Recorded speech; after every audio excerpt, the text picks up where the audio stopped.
I used to look out the rusted iron bars of my window and dream about being a bird. The chain that shackled me to my bed was just long enough to reach the windowsill, and so every night after my father would visit my room, I would lie awake and wait for the first rays of light to creep over the horizon, then walk over to my window to listen to the morning's first few notes of birdsong. Their melodies were so beautiful, I knew that they must have been singing about places far away and wonderful, about sailing on the wind through endless blue skies, looking down at the treetops that dotted the land below. Then, one morning as I lay in bed, something impossible happened. I had fallen asleep the night before and would have missed my morning birdsong but for a tapping on my window. I rubbed the sleep out of my eyes and sat up to see a crow sitting outside on the sill, tapping my window with his beak. I crept over to the window and smiled at the bird. "Hello, Mr. Crow," I said. "Hello, little girl," said the crow. I stood there dumbfounded for a moment, not knowing what to say. Finally, after what seemed like an eternity, I forced myself to speak. "You know how to talk?" I said. "All birds know how to talk," he replied. "It's just that not all humans know how to listen." I pushed my window open a crack until it hit against the bars. The bird cocked its head in curiosity. "Why are you in a cage?" it asked. "I think it's my destiny," I said.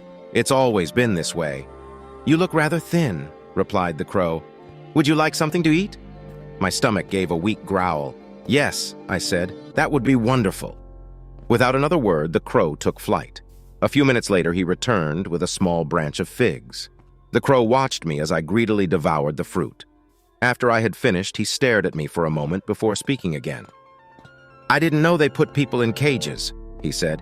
"Do you think they mistook you for a bird?" "I don't think so, Mr. Crow," I said. We whiled away the rest of that day talking. The crow told me all about what it was like to fly, how there was no better feeling in the world.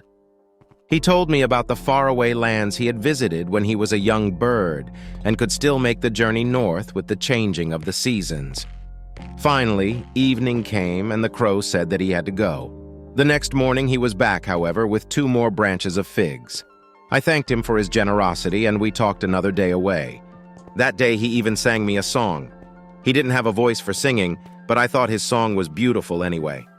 We passed the entire fall that way, and the bird's visits became the only bright spot in my life.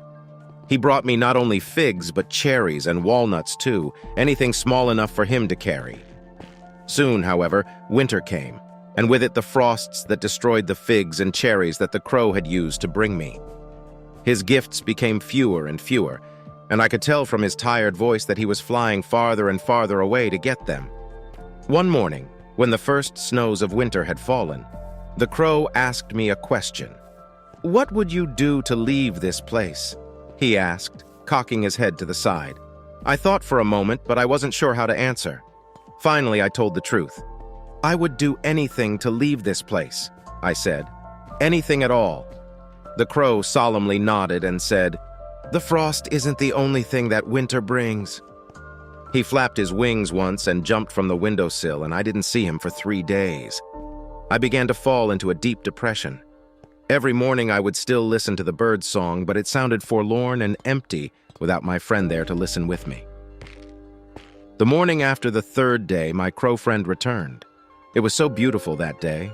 The sun had come out from behind the clouds to melt the snow, one of the last green days before winter came in earnest. As the shadow passed over the valley in which we lived, I first mistook it for a storm cloud, but then I heard the sound. It was loud enough to crack the sky, but it wasn't thunder. It was birds. Thousands upon thousands of them descended on our house.